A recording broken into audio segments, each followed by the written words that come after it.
நாளைக்கு கிடைக்கிற பெலாக்காவை விட இன்னைக்கு கிடைக்கிற கெலாக்கா எவ்வளவு மேலுன்னு சொல்லிட்டு சொல்லுவாங்க. ஆனா இப்பெல்லாம் அந்த கெலாக்காவே கிடைக்கிறது இல்ல.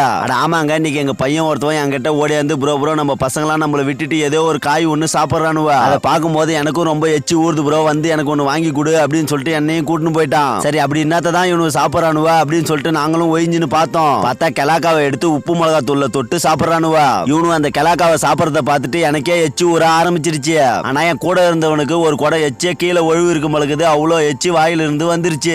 டேய் இப்படியே பார்த்துட்டு இருந்தா நமக்கு கெலாக்கா கிடைக்காது, வாடா கிட்ட போலாம் அப்படின்னு சொல்லிட்டு நாங்களும் நைஸா கிட்ட போக ஆரம்பிச்சிட்டோம். நானும் அவனு கிட்ட போயிட்டு ஏதுற இந்த கெலாக்கா எங்கடா பறிச்சிங்க அப்படின்னு சொல்லிட்டு கேட்டுக்கினே அதுல இருந்து ஒன்னு எடுத்து சாப்பிடலாமேன்னு சொல்லிட்டு பார்த்தேன். தம்பி இந்த கெலாக்காவெல்லாம் பார்த்து எத்தனை வருஷம் ஆகுது தெரியுமாடா? நான் ஸ்கூல் படிக்கும் போது இந்த கெலாக்காவை சாப்பிட்டது. அதுக்கப்புறம் இப்பதானே இந்த கெலாக்காவே சாப்பிட போறேன் அப்படின்னு சொல்லிட்டு நானும் ஒரு கெலாக்காவை எடுத்து சாப்பிட்ட பாருங்க, சரியான புளிப்பு. ஆனா இந்த கெலாக்கா இது மாதிரி புளிப்பும் தூர்ப்பும் சேர்ந்து சாப்பிடறதாலதான் சூப்பரா இருக்குது.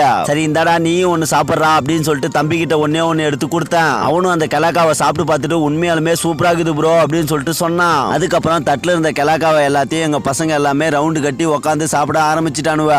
பசங்களா இந்த கெலாக்காவை நீங்க சாப்பிடுறீங்களே, இதுல எவ்வளவு மருத்துவ குணங்கள் இருக்கு தெரியுமா? இந்த கெலாக்காவை நம்ம சாப்பிட்டதுக்கு அப்புறம் சாப்பிட்டாக்கா நம்ம வயிற்றுல இருக்கிற செரிமான பிரச்சனை சரியாகி ஜீரண சக்தி அதிகமாகும். அதனால இந்த கெலாக்காவை சாப்பிட்டாக்கா நமக்கு அடிக்கடி பசி எடுக்கும். அது மட்டும் இல்லைங்க, இந்த கெலாக்காவில நார் சத்து அதிகமா இருக்கிறதால இதை சாப்பிட்டாக்கா மலச்சிக்கல் கூட வராது.